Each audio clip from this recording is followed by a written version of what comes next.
हर हर महादेव भक्तों, ओम नमः शिवाय। आपका मेरे चैनल पर हार्दिक स्वागत है। आज हम सुनेंगे श्रावण सोमवार व्रत कथा, जिसे सुनकर शिव जी काफ़ी खुश होते हैं।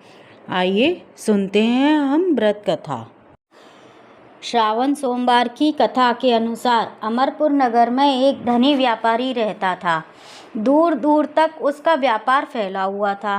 नगर में उस व्यापारी का सभी लोग मान सम्मान करते थे। इतना सब कुछ होने पर भी वह व्यापारी अंतर्मन से बहुत दुखी रहता था, क्योंकि उस व्यापारी का कोई पुत्र नहीं था। उस दिन उसे एक चिंता सताती रही कि उसकी मृत्यु के बाद इतने बड़े व्यापार का और धन संपत्ति को कौन संभालेगा। पुत्र पाने की इच्छा से यह व्यापारी प्रति सोमवार भगवान शिव की व्रत पूजा किया करता था। सायंकाल को व्यापारी शिव मंदिर जाकर शिव के सामने घी का दीपक जलाया करता था। उस व्यापारी की भक्ति को देखकर एक दिन पार्वती ने भगवान शिव से कहा, हे प्राणनाथ, यह व्यापारी आपका सच्चे भक्त है। कितने दिनों से यह सोमवार का व्रत और पूजा नियमित कर रहा है। भगवान, आप इस व्यापारी की मनोकामना अवश्य पूर्ण करें। भगवान शिव ने मुस्कुराते हुए कहा, हे पार्वती, इस संसार में सबको उसके कर्म के अनुसार ही फल प्राप्ति होती है। प्राणी जैसे कर्म करते हैं उन्हें वैसा ही फल प्राप्त होता है। परंतु पार्वती नहीं मानी। उन्होंने आग्रह करते हुए कहा, नहीं प्राणनाथ, आपको इस व्यापारी की इच्छा पूरी करनी ही पड़ेगी। यह आपका अनन्य भक्त है। प्रति सोमवार आपका विधिवत पूजा रखता है और पूजा अर्चना के बाद आपको भोग लगाकर एक समय का भोजन ग्रहण करता है। आपको इससे पुत्र प्राप्ति का वरदान देना ही होगा। पार्वती, इतना आग्रह देखकर भगवान शिव ने कहा, तुम्हारे आग्रह पर मैं इस व्यापारी को पुत्र प्राप्ति का वरदान देता हूँ, लेकिन इसका पुत्र 16 वर्ष से अधिक जीवित नहीं रहेगा। उस रात भगवान शिव ने स्वप्न में उस व्यापारी के दर्शन देकर पुत्र प्राप्ति का वरदान दिया और उसके पुत्र के 16 वर्ष जीवित रहने की बात भी बताई। भगवान ने वरदान से व्यापारी तो खुश हुई, लेकिन पुत्र की अल्प आयु की चिंता उसने उसे खुशी को नष्ट कर दिया। व्यापारी पहले की तरह सोमवार का विधिवत व्रत करने लगा। कुछ महीने पश्चात उसके घर अति सुंदर पुत्र की उत्पन्न हुआ। पुत्र जन्म से व्यापारी के घर में खुशियां भर गईं। बहुत धूमधाम से पुत्र जन्म का समारोह बनाया गया।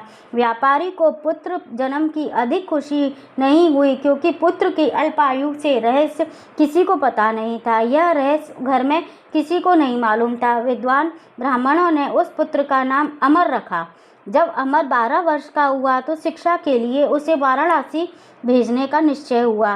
व्यापारी ने अमर के मामा दीपचंद को बुलाया और कहा, अमर को शिक्षा प्राप्त करने के लिए वाराणसी छोड़ आओ। अमर अपने मामा के साथ शिक्षा प्राप्त करने के लिए चल दिया।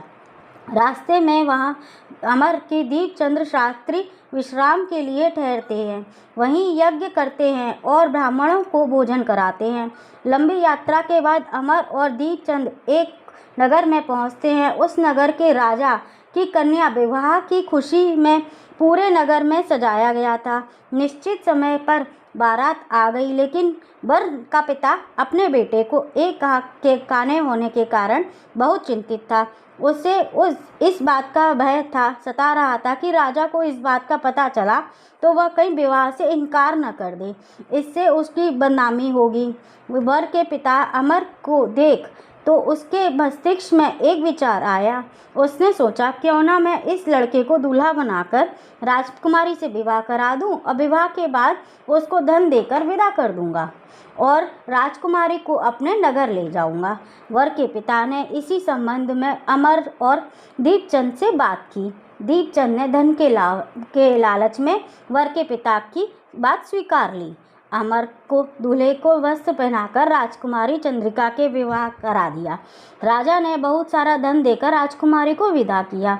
अमर जब घर लौट रहा था तो सच नहीं छुपा सका। उसने राजकुमारी की ओढ़नी पर लिख दिया, राजकुमारी चंद्रिका, तुम्हारा विवाह तो मेरे साथ हुआ है, मैं तो वाराणसी से शिक्षा प्राप्त करने जा रहा था। तुम्हारे जिस नवयुवक की पत्नी बनाना पड़ेगा वह कान्हा है। जब राजकुमारी ने अपनी ओढ़नी पर लिखा हुआ पढ़ा तो उसने कान्हे लड़के के साथ जाने से इनकार कर दिया। राजा ने सब बातें जानकर राजकुमारी को महल में रख लिया। उधर अमर अपने मामा दीपचंद के साथ वाराणसी पहुंच गया। अमर ने गुरुकुल में पढ़ना शुरू कर दिया। जब अमर 16 वर्ष की आयु का हुआ तो उसने एक यज्ञ किया। यज्ञ की प्राप्त समाप्ति के ब्राह्मणों को भोजन कराया। जब खूब अन्न वस्त्र दान कर किए, रात को अमर अपने शयन कक्ष में सो गया। शिव के वरदान के अनुसार शयन अवस्था में ही अमर के प्राण पखेरु उड़ गए। सूर्योदय में मामा अमर को मृत देखकर रोने पीटने लगा। आसपास के लोगों ने भी एकत्र होकर दुख प्रकट करने लगे। मामा के रोने विलाप से स्वर समीप से गुजरते हुए भगवान शिव के माता पार्वती भी सुने। पार्वती जी ने भगवान से कहा, प्राणनाथ, मुझे इसके रोने का स्वर सहन नहीं हो रहा, आप इस व्यक्ति को कष्ट अवश्य दूर करें। भगवान शिव ने पार्वती जी से कहा। अदृश्य रूप में समीप जाकर अमर को देखा तो पार्वती जी से बोले, पार्वती, यह तो उसी व्यापारी का पुत्र है जिसे मैंने 16 वर्ष की आयु का वरदान दिया था। इसकी आयु तो पूरी हो गई। पार्वती जी फिर भगवान शिव से निवेदन किया, हे प्राणनाथ, इस लड़के को जीवित करें, नहीं तो इसके माता पिता पुत्र की मृत्यु के कारण रो रो कर अपने प्राणों को त्याग देंगे। इस लड़के का पिता तो आपका परम भक्त है, वर्षों से सोमवार के व्रत करता है, आपको भोग लगा रहा है। पार्वती की आग्रह करने पर भगवान शिव ने उस लड़के को जीवित कर दिया, होने का वरदान दिया और वह कुछ ही पल में जीवित होकर बैठ गया।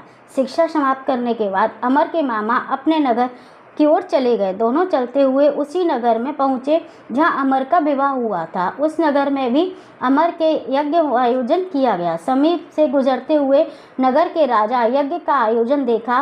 राजा ने अमर को तुरंत पहचान लिया। यज्ञ समाप्त होने के पर राजा ने उसको मामा को महल में ले गया और कुछ दिन महल में रखकर बहुत सा धन दिया, वस्त्र देकर राजकुमारी के साथ विदा किया। रास्ते में सुरक्षा के लिए राजा ने बहुत से सैनिकों को भी साथ भेजा। दीपचंद ने अगर नगर पहुंचते ही एक दूत को घर भेजकर अपना आगमन की सूचना दी। आप अपने बेटे अमर को जीवित वापस लौटने की सूचना से व्यापारी बहुत प्रसन्न हुआ। व्यापारी ने अपनी पत्नी के साथ स्वयं को एक कमरे में बंद कर रखा। भूखे प्यासे रहकर व्यापारी और उसकी पत्नी प्रतीक्षा कर रहे थे कि उनके बेटे की मृत्यु का समाचार मिला तो वह दोनों अपने प्राण त्याग देंगे। व्यापारी ने अपनी पत्नी को और मित्रों के साथ नगर में द्वार पर पहुंचा। अपने बेटे को विवाह का समाचार सुनकर पुत्रवधू राजकुमारी चंद्रिका को देखकर उसकी खुशी ठिकाना नहीं था। उसी रात भगवान शिव व्यापारी के स्वप्न में आकर कहा, हे श्रेष्ठी, मैंने तुम्हारे सोमवार के व्रत करने और व्रत कथा सुनने से प्रसन्न होकर तेरे पुत्र की लंबी आयु प्रदान की है। व्यापारी बहुत प्रसन्न हुआ। सोमवार की व्रत करने से व्यापारी के घर में खुशियां लौट आईं। शास्त्रों में लिखा है कि जो स्त्री सोमवार का विधि व्रत करती है, व्रत कथा सुनती है, उसकी सभी इच्छाएं पूरी होती हैं। ओम नमः शिवाय।